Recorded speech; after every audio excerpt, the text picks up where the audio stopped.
Go ahead, take a chance. Take a chance. Take a small chance. Take a big chance. Take a chance. My name is Monique Fortenberry. I am a former federal executive lawyer, coach, facilitator, and I am your host for Life After Federal Service. Thank you so much for being here. We have 200 subscribers. If you subscribed some time ago, welcome back. If you're new here, welcome. I'm so happy you're here. You may have found out about the channel through the CNBC Make It article. You may have found out about it through my interview with Stephanie Perry and Rashida Dow of the Exodus Summit community. That video has almost 10,000 views, y'all. Uh, a lot has been happening. And you may have found me through a friend or an organization or someone else. I'm just so happy that you are here, whether you are part of the former federal community or not. This is a place for us to come, help each other, be in community, be kind to each other about it, lift each other up, and help each other find a way forward. So if you are new, I'll just tell you a bit of background. My federal job was abolished last year. I took the deferred resignation program. If you're in the private sector, that's like a severance package, as well as early retirement. And I thought about finding another job, and people approached me to help me search for another job. And that just didn't seem to be the path at the time. And so I decided to start a coaching and consulting business, as well as this YouTube channel. Most of my work supports members of the broader former federal community that includes employees and contractors. I will say, though, that people watching and people who have been scheduling coaching sessions with me um, are from other sectors as well. People who have lost their jobs in the private sector or nonprofit sector. Um, a lot of people have found their way here, and I'm so grateful for that. And so today I opened with Take a Chance because part of what I'm doing here is threefold. One, this is one way for me to support the former Fed community, is by having this YouTube. Two, this is a way for me to support my dreams, my life.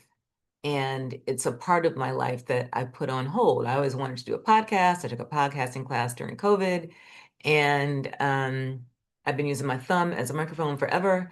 So this is part of me living into my dream. And then the third thing is that I want to grow out loud, transparently in front of you. So you'll notice that the quality of the video now is better than it was a couple of months ago because I have a webcam and I'm dressing it up a little bit more. So it's all a process of becoming. I don't want to overuse that, but yeah, of becoming. And the reason I say take a chance is, well, all of what I'm doing is taking a chance. Now, it is easier for me to take a chance because I have a pension. It is not the pension I would have had under other circumstances, but I have it. I also have health benefits because I was able to do early retirement because it was made available to me and I had the age and years to take it. And so I do have a buffer. But I think people should take risks with or without the buffer. I think I should have taken some risks a long time ago. But the reason I wanted you to take a risk is not because I think you'll succeed, but because I think you will learn spectacular things about yourself in the process. I'm learning so much about myself and my journey, and I'm learning that through doing. I'm learning that through being interviewed. I'm learning more about myself and my story by telling it than I was learning about it in my head. And frankly, my thoughts about last year, the abolishment of my position, have evolved through that process of telling that story, of putting myself out here, of talking to other feds, and hearing their stories. And so there's something about taking that risk, the risk that you can take We are not similarly situated in that regard. And so we have to be very careful about expecting the same things from the same people. There are other people who are doing things that are not currently within my reach, or at least my idea of my reach, and that's great for them. What I'm suggesting is that we should do what we can where we are with what we have and take what risks we can, because we have a narrative right now that is a big narrative about what happened to the federal government, and we have a big narrative about what happened to Black women in particular.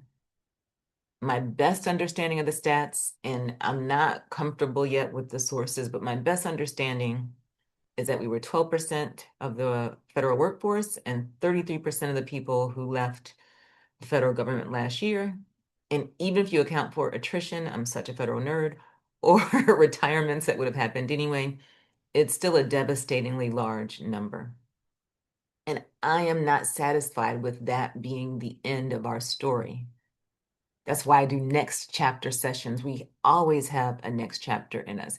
It may not be the next chapter we wanted, we anticipated, we ever imagined was possible, but there is a next chapter. There is a step to be taken. There is a risk to be taken.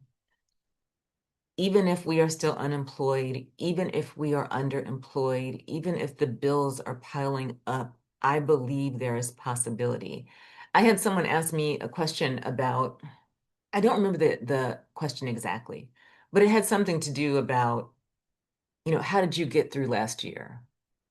What made you think it's possible? And I said, well, by now I have a lot of data to rely on about myself, about my ability to respond, react, renew, about my ability to move forward no matter what is happening.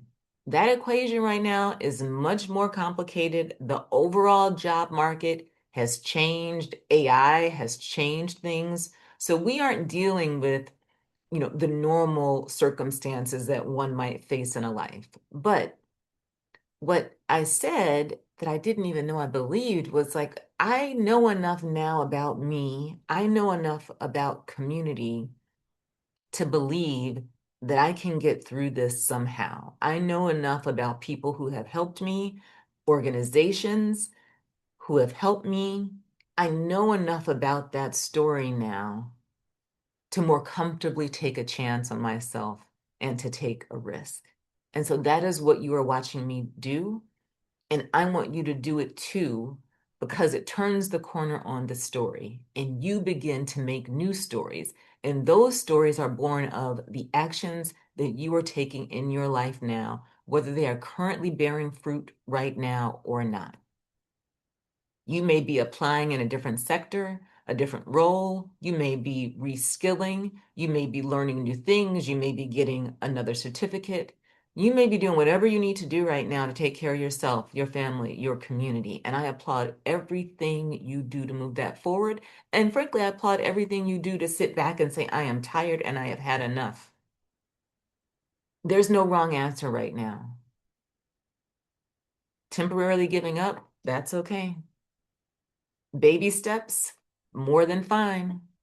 Taking risks, absolutely. Reaching out to a friend for help, oh my gosh, yes. Telling someone you're struggling and say, remind me who I was. Remind me what I accomplished on behalf of my government. Remind myself, write a list of some of your top accomplishments as a member of the broader former federal community or any sector you served. We have to remember who we are in these times when we have to dig deep to move forward. I do not accept that last year was the end of anyone's story. And for Black women who represent an unbelievable share of the number of people who left the federal government last year, hold on, please.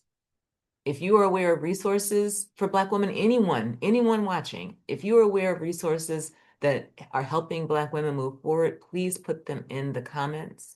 If you have a word of encouragement for former feds, for Black women who are former feds, put them in the comments. The way through this is together. The way through is to commit ourselves to another mission. We know how to serve a mission. And now we have a different mission with former feds, one that we did not know we were going to have, but that we can fully embrace. And that is by doing what we can, where we are, with what we have. We do not have to boil the ocean. We have to take a small step. And we have to help other people take small steps when it is hard for them to continue to take those steps in the face of closed doors. We're going to help open those doors. We're going to help support each other while we are trying to reopen doors, while we are trying to restabilize. We are committing to each other. If you are a former Fed who's doing okay right now, I'm so happy for you. If you have replaced your salary, I am so happy for you. Every former Fed deserves a dignified transition. And if you are doing well, I want you to think, what's one small thing I can do?